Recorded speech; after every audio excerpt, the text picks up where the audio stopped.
Welcome, everyone. I am Jeff Lewis. And I'm Tim Kowal. The California Appellate Law Podcast is a resource for trial and appellate attorneys. And each episode, we try to bring our audience some legal news they can use in their practice.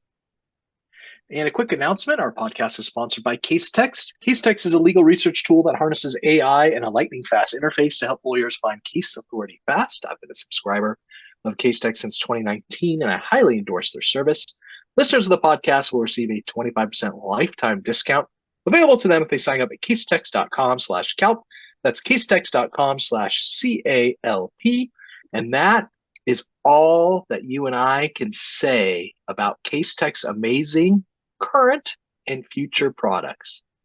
That's true. Although I can say a word about its lightning fast interface. Jeff, when we were preparing the outline for today's episode, you asked me a question in the outline and I just zipped right over to parallel search and got the answer immediately without any fuss. So I can vouch for its lightning fast abilities to get the answers to your legal queries fast.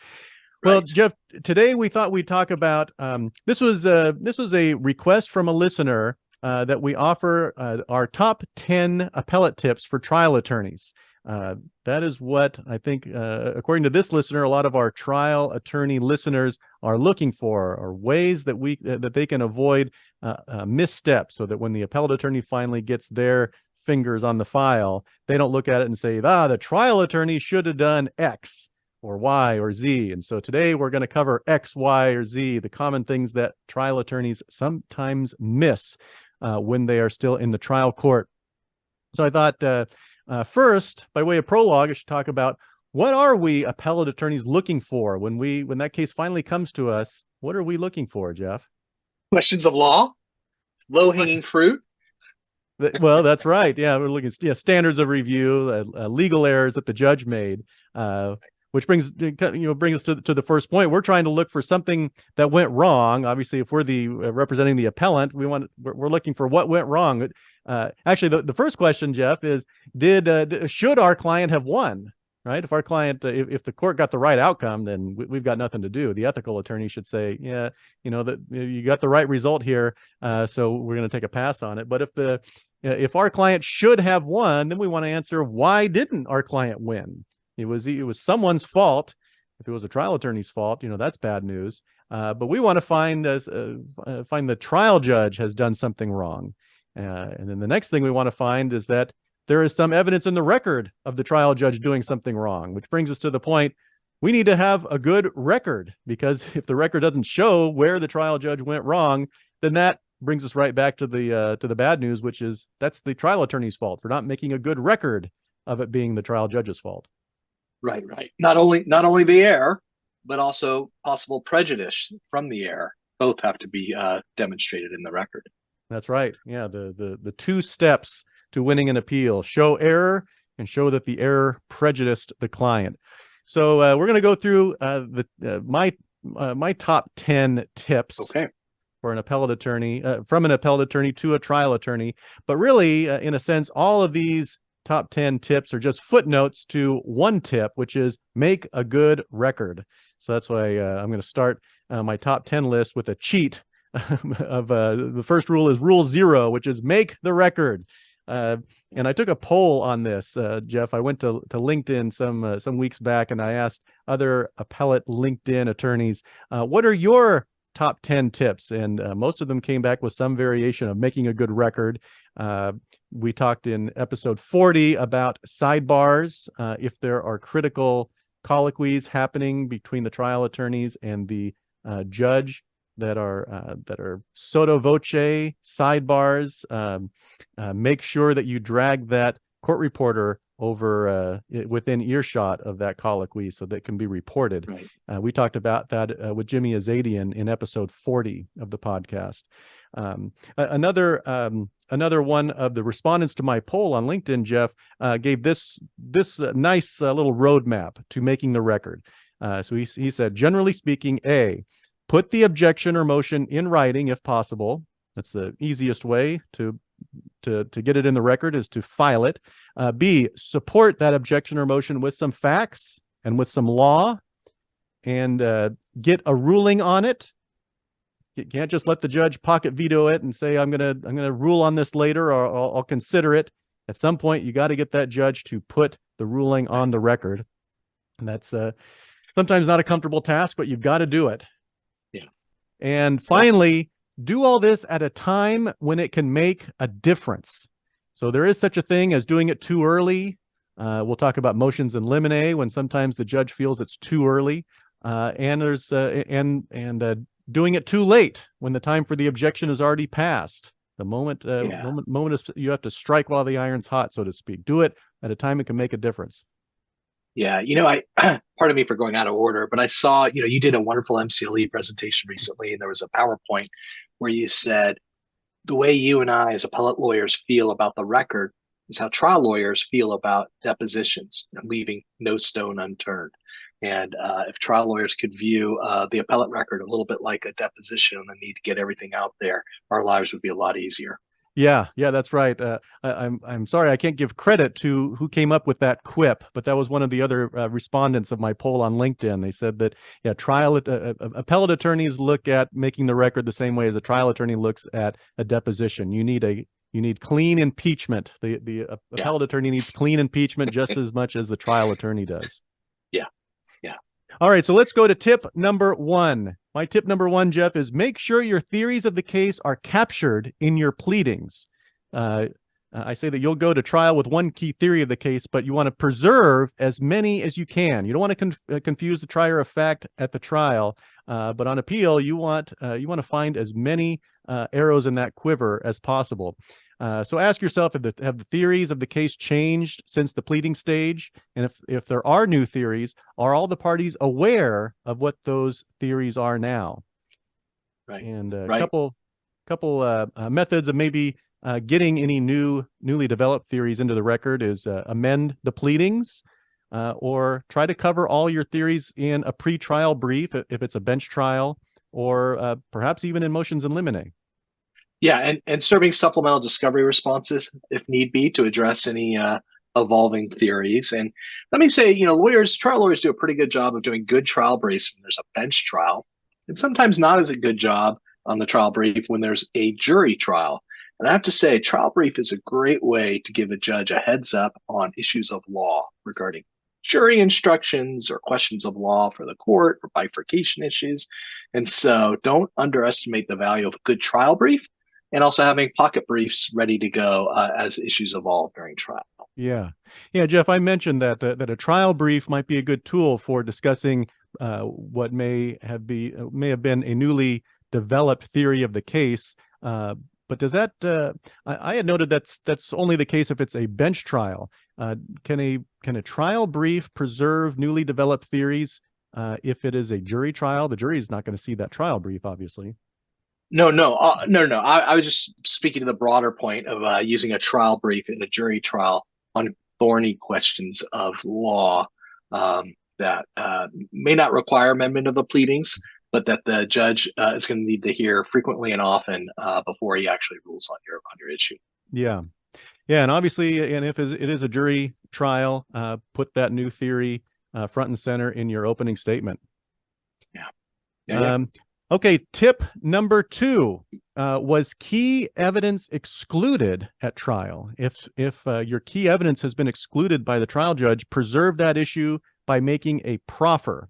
The case on this that I found quickly using case text was Austin v. versus Escondido Union School District, a 2007 Court of Appeal decision that says the failure to make a specific offer of proof constitutes waiver of the contention that the court erroneously excluded evidence, end quote.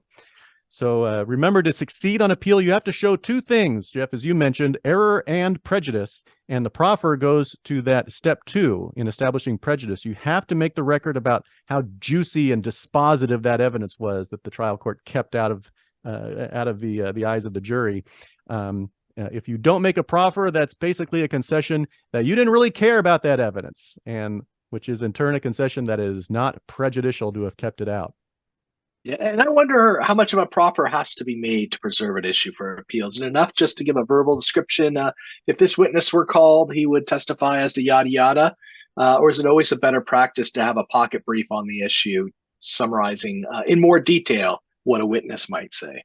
Yeah, Jeff, you noted that question down just before we went on the air, and so I typed that in to parallel search, and here's what it came back. It was like one of the first results.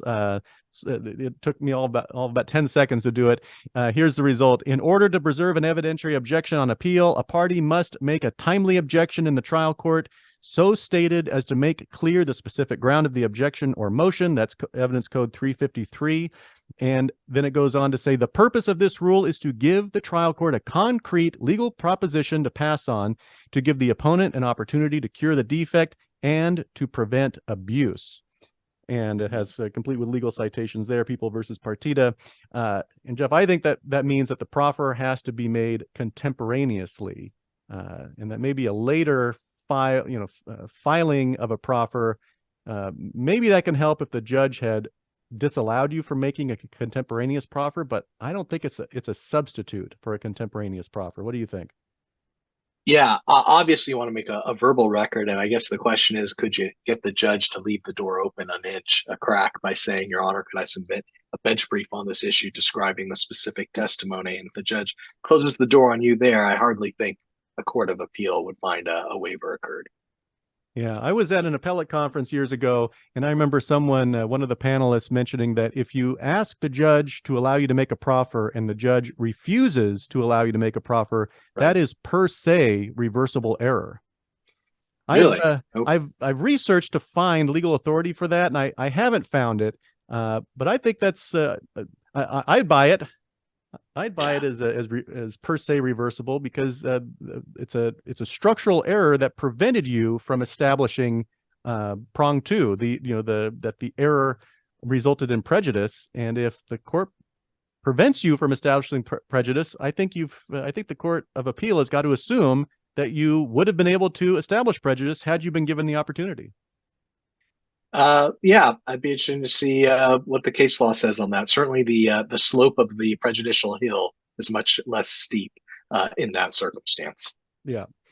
Okay. Tip number 3: keep objecting to evidence if the judge defers ruling on your motion in limine. So you filed a motion in limine, and let's say the court denies your motion in limine. Okay, you wish the court would have granted it, but at least if it's a good unequivocal denial, your evidentiary objections are preserved via your motion. You don't have to keep annoying the judge by objecting every time it comes up.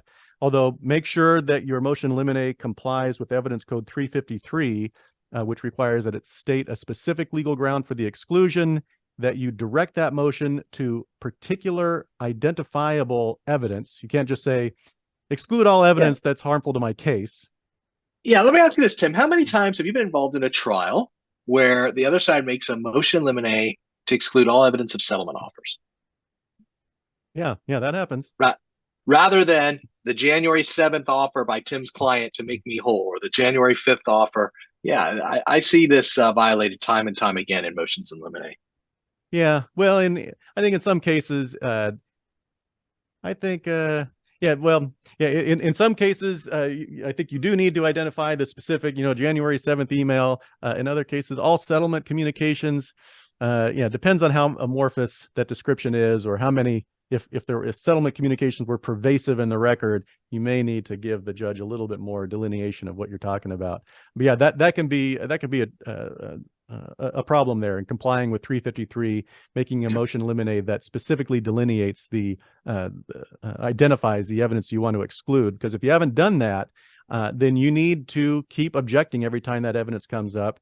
And also, if the judge does not give you an unequivocal denial and says instead, well, let's take it on a case-by-case basis. We'll make a ruling when the evidence comes up.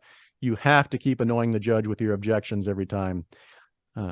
Probably a best practice, Jeff, is to just keep objecting every time the evidence comes up until the judge tells you to sit down and shut up. Yes. Absolutely. Yeah. Absolutely. Okay, tip number 4: object to jury instructions. This is a very, very, very common, very fruitful potential issue for appellate appeals. But you might retort, why bother? Because by law, all jury instructions are deemed accepted to. That's the language in Code of Civil Procedure, section 647, that automatically all jury instructions proposed are by the other side are deemed accepted to by your side. But in practice, Jeff, that statute is a lie. Objections typically are deemed waived, even if they are not on if your objections are not on the record, then they're just deemed waived. And the reason for that practical outcome is that what we talked about before is the pervasiveness of off the record hearings. So the Court of Appeal knows that the jury instruction discussions are often held off the record, in camera discussions or in sidebars. And as an appellate maxim is that we must presume that what occurred at unreported hearings supports the judgment. Yeah. And Tim, how often have you showed up for trial when a judge requires parties to submit jury instructions in 3 stacks, an agreed pile, and then the plaintiff's requested instruction and the defendant's requested instruction, right? Yeah, right. And oftentimes there's a little bit of horse trading going on with the plaintiff and defense counsel. I'll give you this one if you give me that one. By the time it gets to the judge, there's very few for the judge to rule on. If you think it's a close issue that you're going to want to appeal later on, when you're horse trading, realize if you give up on an issue and you move it from the disputed pile to the undisputed pile, you're not going to be able to raise that issue on appeal because you put it in the agreed pile. Yep. That's just how the sausage is made, as they say. You've definitely waived your objections if you've negotiated them away. Yeah, agreed there. If you don't think it's a close question or you don't think it's an important enough question, then yeah, sure, you got to do what you got to do. But it may be worth getting an independent set of eyes to look at those jury instructions and help you decide, this may be a really good appellate issue to raise if that becomes necessary. So don't cave on this one. Okay, tip number 5, review the verdict for inconsistencies. I've argued this in a couple of different cases, Jeff, where I've looked at jury verdicts, and let's say that there were 2 theories alleged. There was a breach of contract theory, and then there was a theory based on the implied covenant of good faith and fair dealing. But they're both basically the same factual theory. It was the same breach alleged, and the jury returned yes on the breach of contract, but no on the implied covenant of good faith and fair dealing, when it was really the same breach. Courts have held that is an inconsistent verdict, and it has to be thrown out and taken back for a new trial. That's Shaw versus Hughes Aircraft Company. We'll include a cite to that in the show notes. So always, if you are the prevailing party, if you're happy with that verdict, make sure you look at it and ensure that there are no grounds for your opponent to come back and argue that the verdict is inconsistent. Yeah, good point. Tip number 6, request a statement of decision. And if you're still unhappy with the statement of decision, object to the statement of decision. Now, Jeff, this is probably a subject worthy of its own episode because there are a lot of angles to explore here. But probably the biggest takeaway is don't be tricked into thinking that a tentative decision is the same thing as a statement of decision. You ever had that ambiguity come up, Jeff?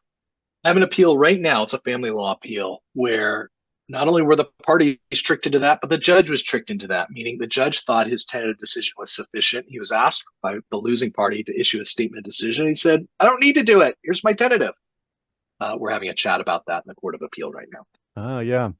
I was at a panel once, and I remember a judge talking about one of her colleagues had a habit of issuing tentative decisions, but doing it in writing in a document titled Statement of Decision, with the intention being that if the judge called it a statement of decision, maybe the parties would be tricked into thinking it was what it says it is, a statement of decision, rather than a tentative, and they would not issue the formal request for a statement of decision and go through the objection process and thereby waive their right to a statement of decision. And why is a statement of decision important is because if you correctly request a statement of decision and object to any deficiencies or omissions in the statement of decision, then you get to defeat the doctrine of implied findings.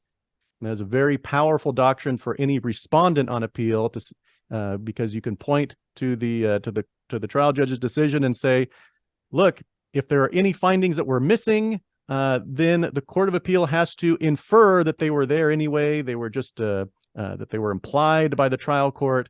And as long as they're supported by substantial evidence, which almost everything always is, then you have to affirm the judgment. So it's very important, if you want any hope of reversal, to request a statement of decision so that the trial court's judgment is limited to the four corners of whatever is in that statement of decision.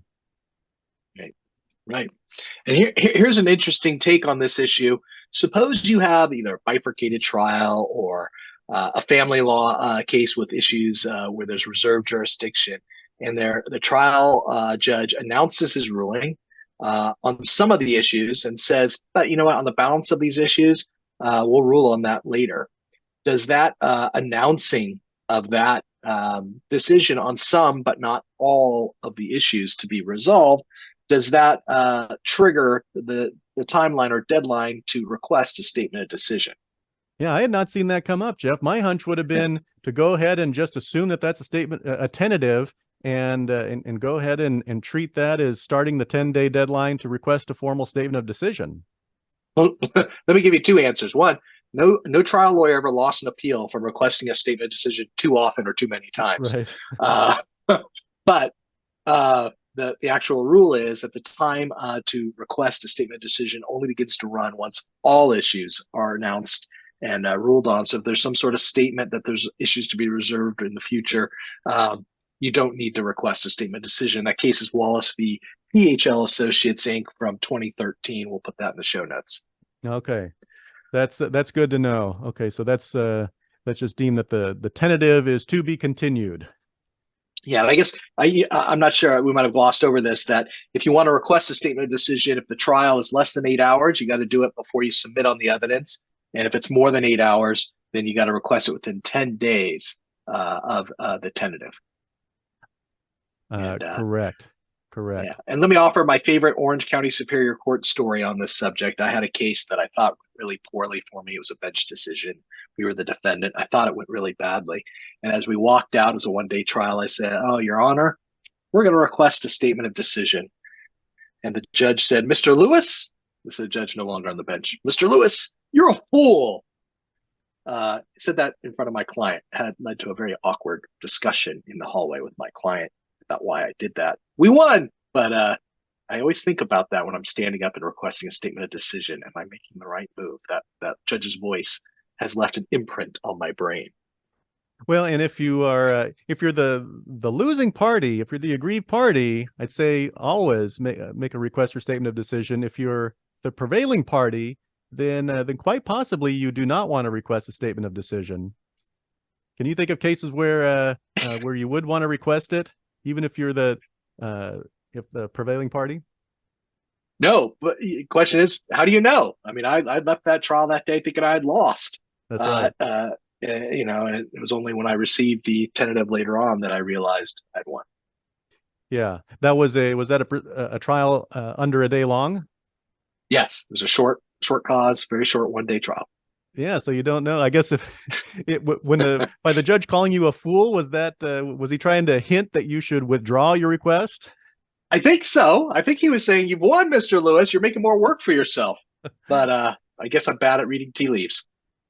Yeah. Well, on the flip side of that, I had a trial once under a day long. It was a petition for writ of mandamus. The hearing was, an hour and a half long. So it was under a day. If any party wanted to request a statement of decision, they had to do it before they submitted. The judge, who's now no longer on the bench, went to each side of the table and said, "Do you submit?" "Yes, Your Honor." "Do you submit?" "Yes, Your Honor." "Okay, both sides have submitted and no one asked for a statement of decision, so I don't have to give one." And then proceeded to grant our petition for writ of mandamus. Boy, were we happy that that the other side did not request a statement of decision, but neither side had any information. Interesting. Okay, tip number 7: file a motion for new trial if you need to preserve challenges to the damages amount. Because if a party fails to raise the issue of the adequacy of damages award, or that the award is too little or too much, then that party is precluded from raising the issue for the first time on appeal. That's Schroeder versus Auto Drive-Away Company, 1974 California Supreme Court decision. That same rule goes for jury misconduct, and the idea is that a record needs to be made on those issues. I'm not sure if that's quite the issue for adequacy of the damages. I'm not sure why the legislature has required that to be raised in a motion for new trial in order to preserve it, but that is the rule. Yeah, I don't know. Sometimes I think these rules are policy based to give the trial judge a hypothetical last chance to reverse course and correct a wrong. The trial judge is closer to the facts and the testimony on an issue like how much damages is enough or is excessive. I could see a policy based reason for requiring a motion for new trial on that point. Yeah, or if there is maybe in some cases juries are, it's said that juries are innumerate, not good at calculating damages amounts, and so maybe the legislature wants to give the trial judge an opportunity to correct the amount there. Right. Okay. Tip number 8: calculate your appellate deadlines correctly. So now you've got the judgment. You definitely are minded to appeal now if the judgment didn't go your way, and you have to calculate the deadline to appeal from that judgment. This can be trickier than it looks, Jeff. As you and I know, you have to look out for the triggering documents. The default rule the default deadline for filing your notice of appeal is 180 days. But most attorneys have in mind that the deadline is 60 days because that 60-day deadline can be initiated if there is a triggering document, either a notice of entry or a file stamped copy of the judgment or appealable order that shows the date on which it was served, and that can be the tricky one. Notice of entry, everyone knows what a notice of entry is, although don't confuse it with the notice of ruling. Notice of ruling does nothing in terms of triggering the shorter time to appeal. It has to be titled notice of entry and be served on the appealing party or by the appealing party for that matter. But the tricky one is this file endorsed copy of the appealed order. The case to look at for that is Allen versus American Honda Motor Company, a 2007 California Supreme Court case, which holds that triggering document has to be comprised of one single document. In that case, there was a file stamped statement of decision, but with no proof of service. There was also a non-file stamped minute order that did have a proof of service, and the responding party tried to say, well, look, combine the two, and you can kind of create Frankenstein-like a triggering document, and the Supreme Court said, no, we're not going to require appellants to guess at what documents suffice to trigger the shorter 60-day deadline.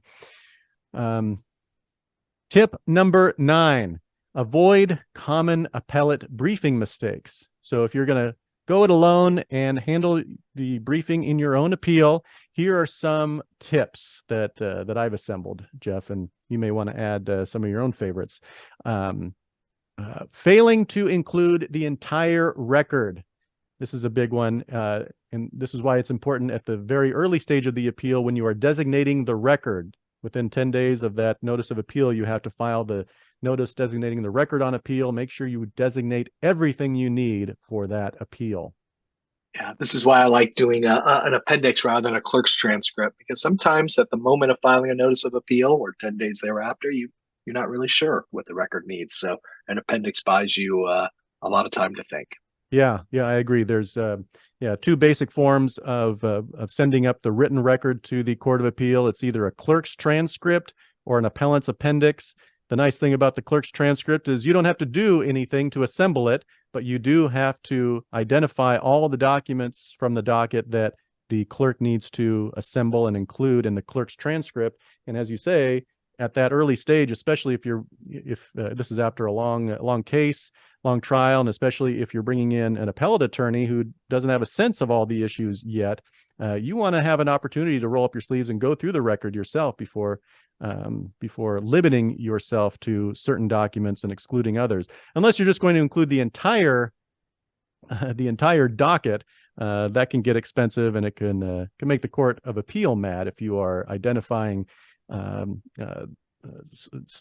superfluous documents that are not truly needed for the record. Another common briefing mistake: failing to put each argument under its own heading.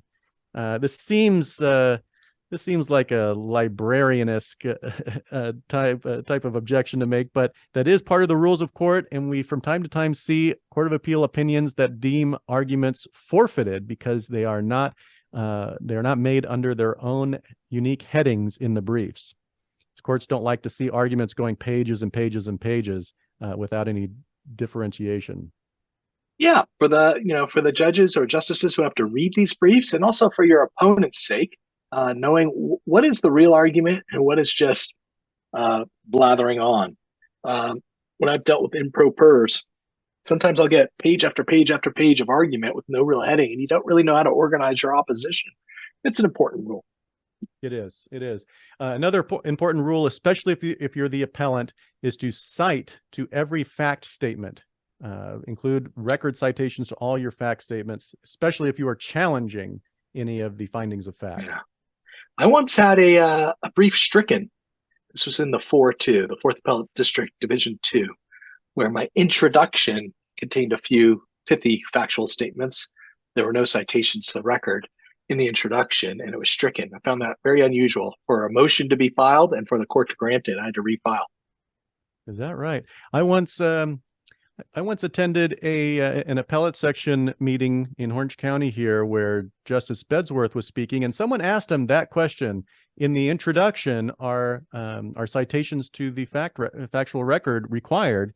And he said no, not in the introduction. So that's interesting that that was the third division of the 4th district. So you're talking about the second division. Interesting, yeah. Big difference. Yeah, and now it may be in the 4-3 that when they read the introduction, they view it just that, as introduction and not as established fact, and they don't maybe give it a little less weight than the statement of fact section of your brief. Yeah, I think if it is an important factual or a disputed factual contention, then you might want to consider putting a citation to it even in the introduction. I gotta tell you, as a matter of writing, narrative, the citations just get in the way in terms of the flow of the words. So my compromise is, ever since that motion to strike was granted, is I will either do footnotes or I'll do the parentheticals if I have to. But sometimes I'll do footnote citations in the introduction just to make the introduction more readable. Yeah, that's a good alternative. Here's another briefing tip. Avoid fighting the trial court's factual findings. That is, unless you're challenging the factual findings in a substantial evidence appeal, which is inadvisable in most cases. But unless you are doing that, then you need to accept and embrace the trial court's factual findings and just explain to the Court of Appeal why you win anyway. Don't challenge them. Don't ignore them. Just go right head first at them and explain why you win anyway. Yeah. Here's my next tip, and this is something that was confirmed by Ross Guberman. Delete all your adverbs. The court is going to ignore them anyway, but the only difference that the court will not only be unpersuaded but also annoyed with you. Yeah, that's a good one. And let me just add to your very good list: identifying and applying the correct standard of review. If it's abuse of discretion standard of review, you better demonstrate how 100 judges looking at this case, none of them would have come to this result. And a lot of lawyers make the mistake of having a separate standard of review section, but then the words abuse of discretion or substantial evidence never appear again later on in the brief. You got to actually apply the standard of review. That's a great tip. That's a great tip. I once asked at an appellate section meeting with different, I think it was a meeting that involved several of the research attorneys of some of the districts here in the 4th district and also in the 2nd district. And I asked, should the standard of review section come before the statement of facts or after the statement of facts? Because traditionally, I mean, I've always seen them, and I always put them after the statement of facts, right before the discussion. But really, it should help you. You need to have it in mind as you're drafting the statement of facts and procedural history. Absolutely. Got to put your appealability section and your standard of review well before the statement of facts and the statement of the case. You put it before, huh? Absolutely. 100%. Okay. I've just always seen it done, and I've myself always done it after the statement of facts and statement of the case. But I think conceptually, logically, it does make sense to have that come first. Yeah. But certainly wherever you put it, and by the way, the consensus, I think the unanimity of all those research attorneys, are about 5 or 6 of them on that Zoom call, as I recall. They all thought that it should go, or they're at least accustomed to seeing the standard of review after the statement of the case. But they all agreed that yes, it does define how you should draft the statement of facts and statement of the case, and it defines how the attorneys, the research attorneys, and the justices are going to read and absorb those facts. Yeah. Okay, tip number 10: advise your client about important post-judgment issues. And we're talking here about attorney fees and costs, and including SLAP fees, bonds and stays of judgment enforcement, and post-judgment interest. And these issues could merit their own episode of the podcast, Jeff. And we have devoted a whole episode of the podcast. Look at episode 72, where we address these issues, and also episode 28, where we discuss with Mark Alexander and Mike Hanley, the proprietors of the California attorneyfees.com blog, on all things attorneys fees related. One tip that I like to cover, Jeff, about attorney costs, rather, is think twice before using that judicial counsel form memorandum of costs for seeking your costs after prevailing at trial, because it does not include the penalty of perjury language, and you might find a crafty opposing counsel who will raise that in a challenge on appeal. So you might consider just writing in the words "signed under penalty of perjury under the laws of the state of California." And don't wait around to appeal from the judgment until after your cost or fee award is entered. Don't assume that that's going to restart, or it delays the time for you to appeal. Those are separate collateral orders. Take on the appeal of your underlying judgment head on. Don't wait around for cost and fee issues to resolve.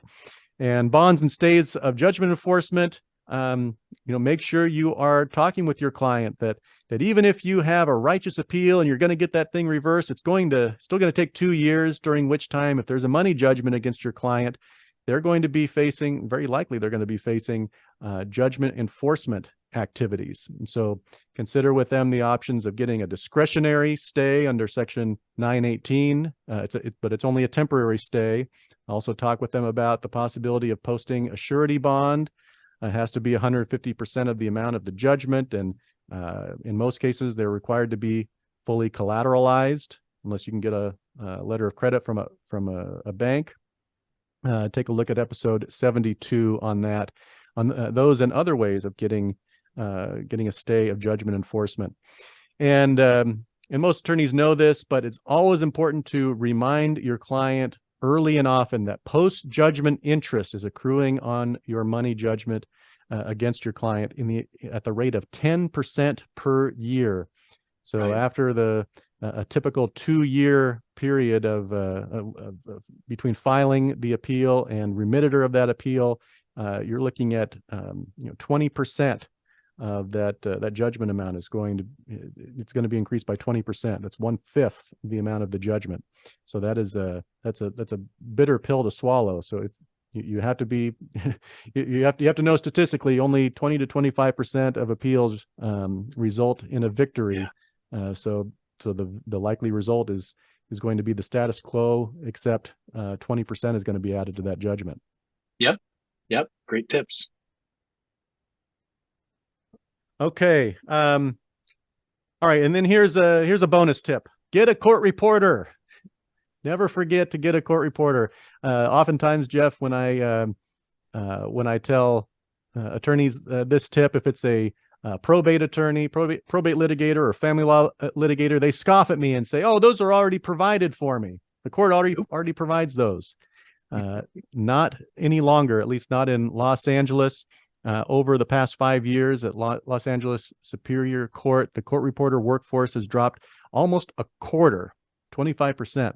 Court reporter retirements have outpaced their replacements over the last 30 years. It's been a consistent decline. And that's now escalated to a crisis level, not just in California. It's a national problem. It's not a budget issue. It's just not enough uptake in that profession.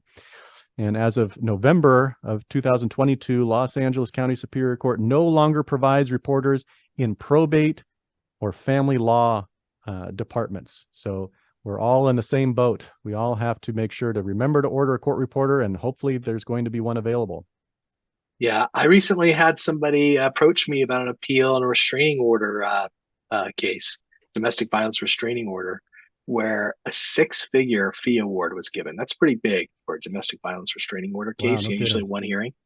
They wanted to talk to me about an appeal. No court reporter. No. I kind of outlined the settled statement process and how the same trial judge who awarded six-figure attorney's fee award may not give you the best record on appeal in terms of a settled statement. It was a short consult. Yeah. Yeah. Well, I wondered about this one. I mean, this wouldn't help this client, but let's say that you are having trouble finding a court reporter for a particular hearing. One problem with the fact that the courts no longer provide a court reporter is that multiple attorneys will be hiring their own court reporters. So you can show up to a hearing and there will be half a dozen court reporters sitting around waiting to each transcribe their own number. When it gets called, you might consider calling the department and ask, is a court reporter going to appearing on any other matter, and can I have his or her number? Yeah, that's a great point. And also having 10 court reporters show up one morning probably compounds the shortage problem with inefficient allocation of resources. Absolutely. Yeah, become much less efficient. It's one of the way the problem has metastasized on itself. The shortage creates one problem, and then that problem compounds to create another problem. Yeah. Okay, those are my tips, Jeff. Those are great tips. Those are fantastic. Those are great. I learned a lot reading your PowerPoint. I'm sure it was a great MCLE presentation. So thanks for sharing that. Yeah, thank you. Okay, do you have a tidbit or two you want to share? I have a tidbit, not two. Okay.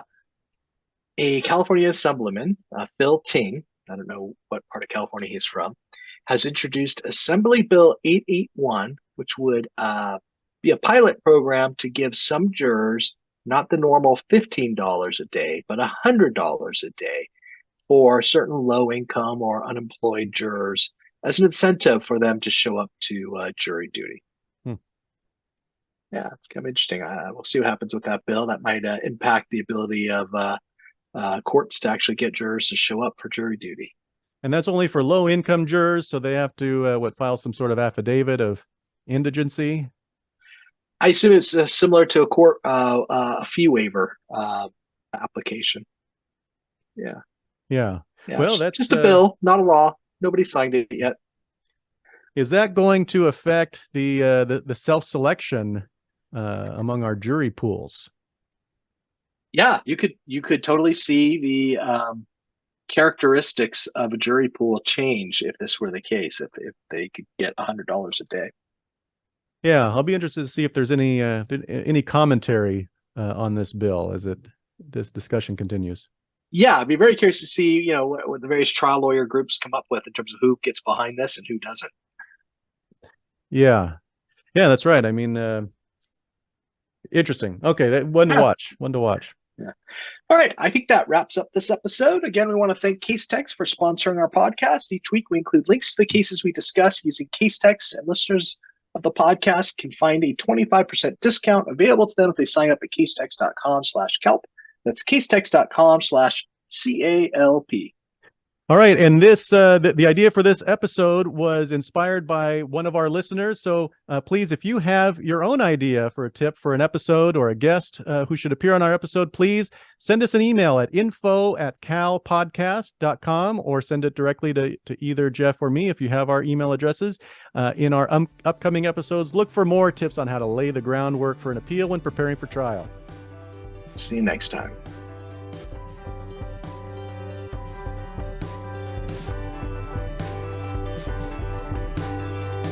You have just listened to the California Appellate Podcast, a discussion of timely trial tips and the latest cases and news coming from the California Court of Appeal and the California Supreme Court. For more information about the cases discussed in today's episode, our hosts, and other episodes, visit the California Appellate Law Podcast website at calpodcast.com. That's calpodcast.com. Thanks to Jonathan Caro for our intro music. Thank you for listening, and please join us again.